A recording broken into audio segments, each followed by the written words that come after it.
Hi, I'm Alex. This is Ria. We are PodLab. We are again bringing you the latest news on OfferLab and also on digital marketing. How to get into it, how to succeed, how to go further than anybody else will in a short space of time as possible. Hey Ria, how you doing? Very good, very good. I feel pumped. Let's do it. We have a very good topic today. So yeah, it's exciting. This is basically foundation. It's the foundation of the content creation journey because unless and until you know who the person you will be talking to. I hate the word avatar because I find it difficult to. I always think of it as well the movie or Call it something the like that. ideal client Yeah, audience yeah. Okay, or cool. ideal audience. The ideal audience basically. So we're going to be telling people because obviously the ideal audience member is exactly who you need to be broadcasting to because there's no point in advertising or talking to people that aren't interested in what you're talking about. They're just going to switch it off. So you Yeah, need, because generic messaging, anything else is generic messaging, right, Alex? So yeah, generic messaging gets ignored in the sea of content, yeah. right? We have So, been there. We've been there. so we've talked about in the past, we've talked about niches, and obviously there is the niche. There is the niche of the product that you're trying to advance and trying to show people. But this is the people who will be looking at that niche with you. Everybody's outside the shop window looking in at the niche, and it's like you're stood outside the shop window and you're able to say to people, hey, see that? I know all about that. I can tell you. And you stood beside them going, look at that. That's really cool. Well, let me show you. Is that right? Yep, Okay. pretty much. So, what what are the key components in your view of your client, your sort of ideal avatar? So I'm going to be directly addressing this from a point of view of how a beginner should start because anybody else can also pick up from it. But I just feel it's important that we talk to the people who are just beginning, and that's what we have been doing so far. So yeah, like I mentioned, it cannot be generic. You have to pinpoint the audience first, and how do you? Not how do you? I mean, why do you need to do that? It's always the specific messaging that cuts through the noise and makes people stop the scroll. People only have an attention span of 2.5 seconds. Can you imagine? It's 2.5 seconds. And yeah, I used to think it's about 3 seconds, 4 seconds. No, it's come down to 2.5 seconds now, and the scroll happens. That's the latest study. So, what you need to do is talk to that exact human being so that person know he or she should go like, oh, this person is talking. Is he in my mind? Is she in my mind? Because it's talking to me. This is exactly about me or for me. That's so. How do you know that when that happens, they will start following you? When you have content that you have created, which is for your ideal audience, you will see a lot more engagement, a lot more follow. You will grow. Eventually, it also converts. People will Yeah. buy. So it's not just about the product that you're talking about and people being interested in that. It's about the people themselves being the ideal fit Yeah. for not just the product, but also for you. And that's where the avatar fits in, right? Because they blend with you and they blend with the product. And when they've done both of those, I suppose it's a bit like if I can liken it to a puzzle piece. So when you're making a puzzle Yeah. and you've Yeah. got pieces over here and pieces over here, this is your product, this is you, the two sides of the puzzle, and the piece that fits directly between those and makes the picture is the avatar. That's the Yep. client that you're Yep. talking Yep. to. Yep. Yeah? Yeah. So there's a Absolutely. question of finding that puzzle piece which is going to link you to them to the product. You Does have that to make know sense? exactly, yes, and you have to know exactly what sort of problem to address, what kind of problem they have, Yeah. right? Because unless and until you know that, there's no connectivity. They don't feel relatable. The reason, say today, if a person is waking up at 2 a.m. and searching about how the heck do I quit this job and start something of my own, the first thing that should come to their head is your content. That's how it will happen, identifying that particular bit, that okay, if I talk about this particular thing, and whoever your audience is actually in their lowest thinking about it, you've got the job done. We always used to say when I first started out in this. Actually, when I first started out in this, nobody really talked about client avatar at all. It was just, hey, talk about your niche, and then people will come. But I think since I started out, it's become a bit more focused. People more understand more about what's needed to get you to where you need to go, and a client avatar is definitely one of those. But we used to say, just work out who you are, and then you'll be talking to lots of people who are just like you. Is that no longer the case? Is it because of the client avatar, we now accept these aren't people who are little carbon cutouts of Alex or Ria? They are different, but they have these interests. Where are we? Is it just carbon copies of you? I'm talking to somebody just like me in Alabama and Florida and India and wherever. Or it is actually, Alex, it is actually, it's the previous version of you. You're no longer that person anymore. You have changed. The exact copy doesn't exist because now you know how to work things out.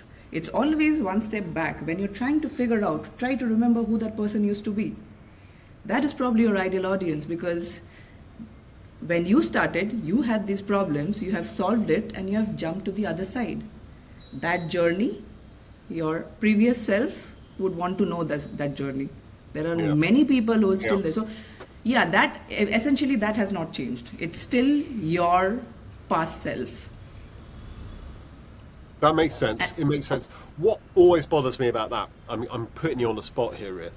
Sure. What always bothers me about that Yeah. is that our journey is always progressing. We are always, every day, every month we progress, we learn more.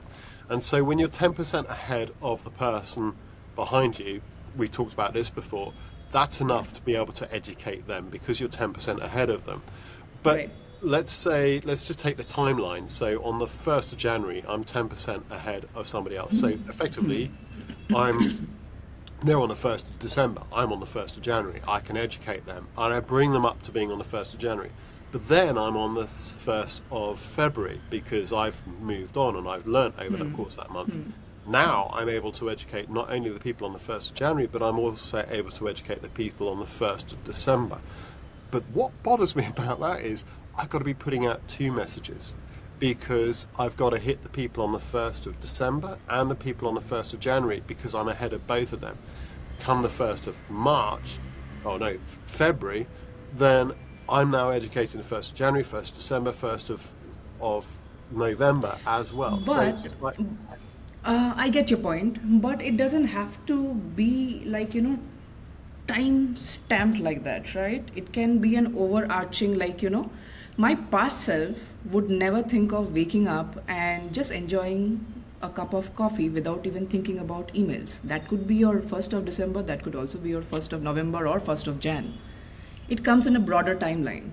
Yeah. But ultimately, you're still talking to the same person, the same human being. The human being has not changed. It's still the same mindset. Yeah. The person is still in the same mindset.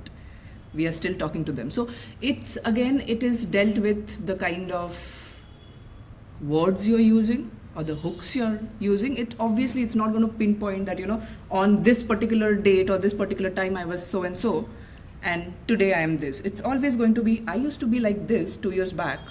1 year back, 5 months back, 2 months back. But now that I have this knowledge, now I'm this person. Yeah.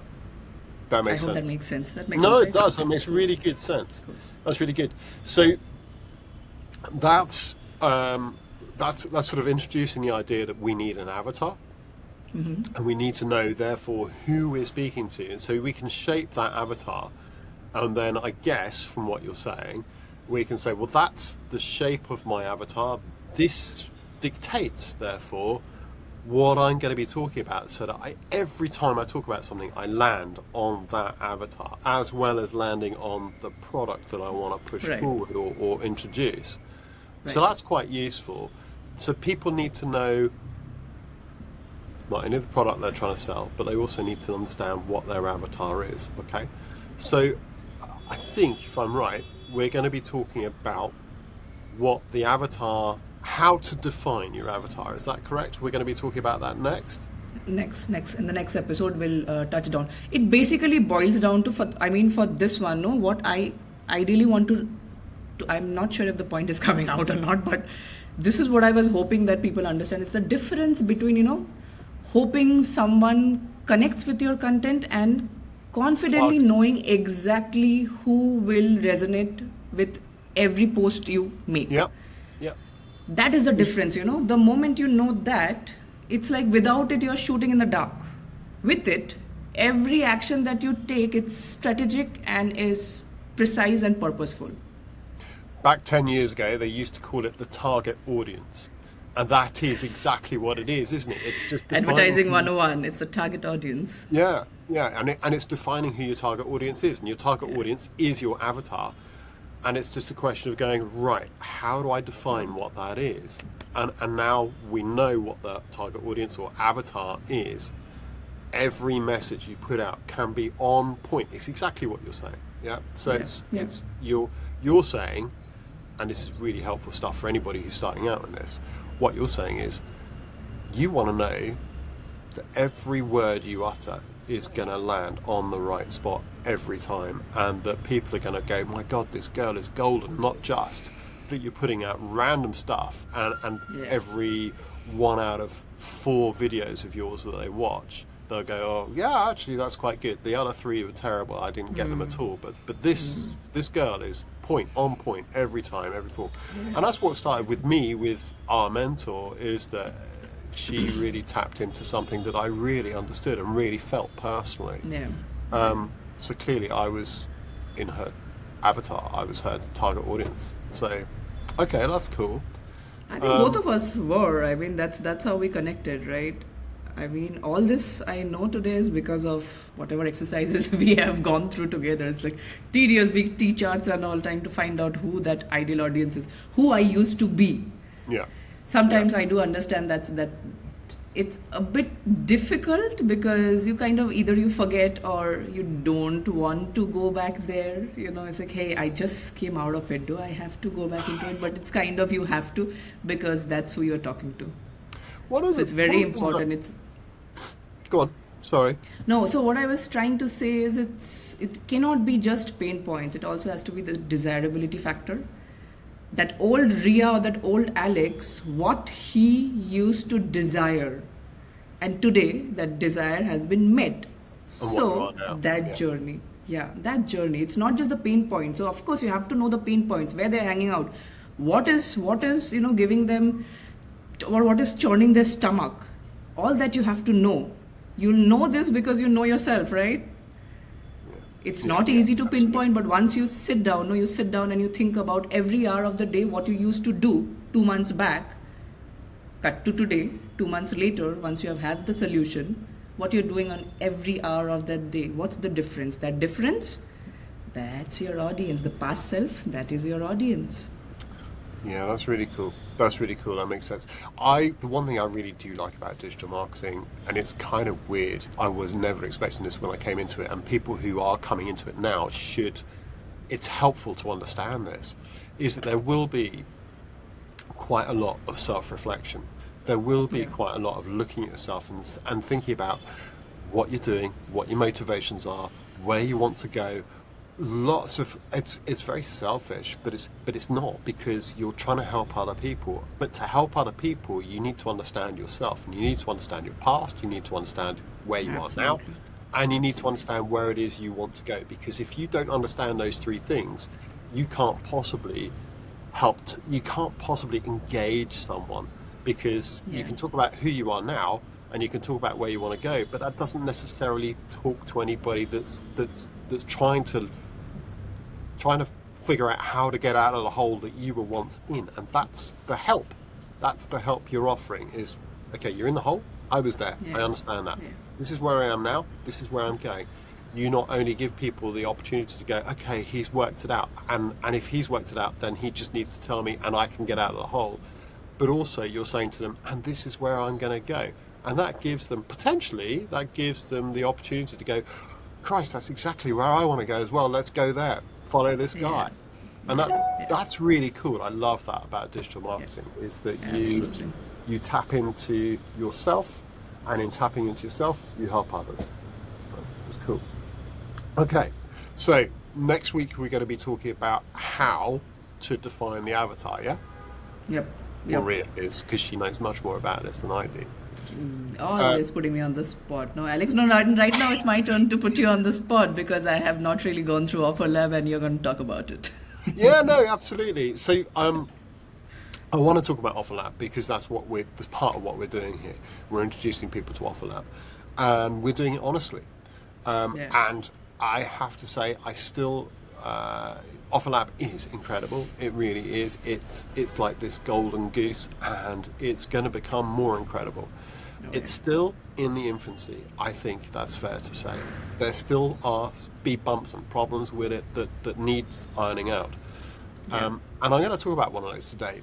I don't want to run OfferLab down because it is brilliant. And it is definitely a tool which will help anybody who's new to digital marketing get their first sales and provide you with what you want to sell in a lot of respects. However, I'm going to talk about it a little bit today. There are a couple of things on there which are slightly annoying and it's difficult to work with. When you go onto OfferLab and you're looking for products that you want to sell, there are strict criteria into which you can look. And the criteria are very small. There's only about 4 or 5 different criteria. And they're not very well banded. If you click on them, you'll get lots of drop downs of all the different products which are available in that criteria. Now, some criteria have like 20 products. Because it's new, they haven't picked up loads of people selling loads and loads of products. There are thousands of people trying to sell, but some, if I can call them niches, that you'll click on are less populated than others because they're less popular. And so, for instance, there's books, or there's digital, or there's can't remember some of the other topics. I'll look them up and I'll refresh my memory. But the point is, when you click on them, some you don't get many, but when you do get a number, as you scroll down the screen is very slow to refresh. So you get these blank boxes come up, and then you have to sit and wait, and then they populate. Now, I've got a fast broadband connection, so it's not my broadband which is causing that. It is definitely their server which is slow. Not only that, but if you go into the search icon, into the search box, and you tap in there what you want to see, quite often it will come up with no products. And that's understandable because it hasn't got 100,000 people on there. It's got 10,000 people on there at the moment. So there aren't that many products. Well, there's a lot of products, but it's not the entire global spectrum of products. Right. But what it will do when you do come up with a product, so if you go in there and you put diet, you'll get loads in a drop-down box. You'll get loads.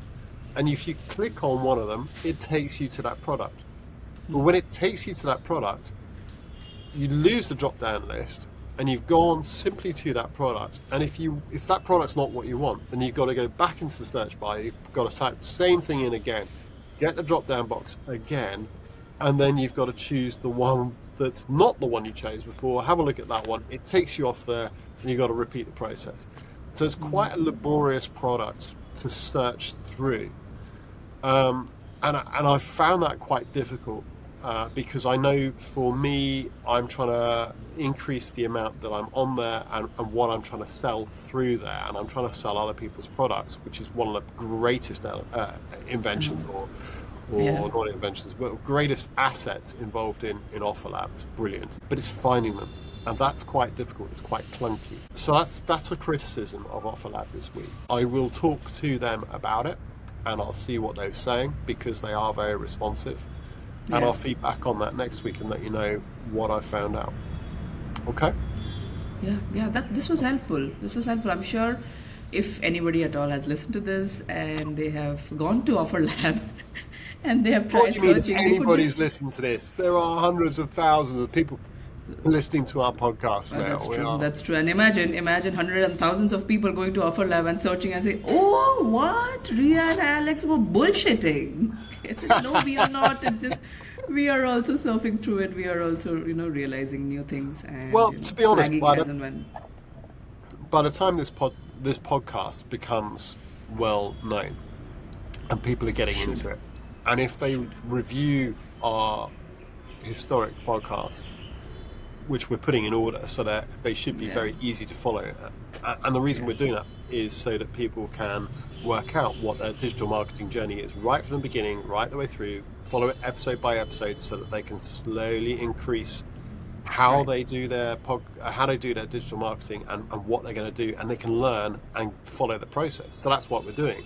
But if people do that and they come across this, then I hope that when they go into OfferLab, when they jump on OfferLab, they'll go, well, that's nothing like he was saying it was, because I imagine that they will change. But we'll see. One thing for sure. I mean, like in the community also, if you go, people, no matter what, I mean, the responses are really quick. So if there is a fix, they'll come back to you and say that it's it's on the list, we are looking at it and all of it. So somewhere it gives me a positive thing that it is being looked upon. It's not one time thing and they are now ignoring, and they have they've certainly looked at things that I've had queries about in the past, and I know you've got same for me also. Same for me. Exactly. So I expect that if there are issues, then when I raise them, I'll get a response, and I'll do that between now and next week, and work out what it is they're saying, and whether or not it's going to be an issue which they're going to resolve. So and great, because I'm sure next week we can talk about it, right? Okay. We'll talk about what if anybody responded to you, blah blah. I will have the answers for you. Super. That is cool. Superb. So this was I think it's time. We have to sign off now. This was our today's PodLab. Thank you for listening to us. We'll talk to you next week. Love and peace as always. Okay, don't forget to subscribe and follow, guys. Follow us. Sorry. I'm sorry. Did I miss that? Yes. Like, follow, subscribe, drop your questions, ask us, so we know what we can come back to you with next week.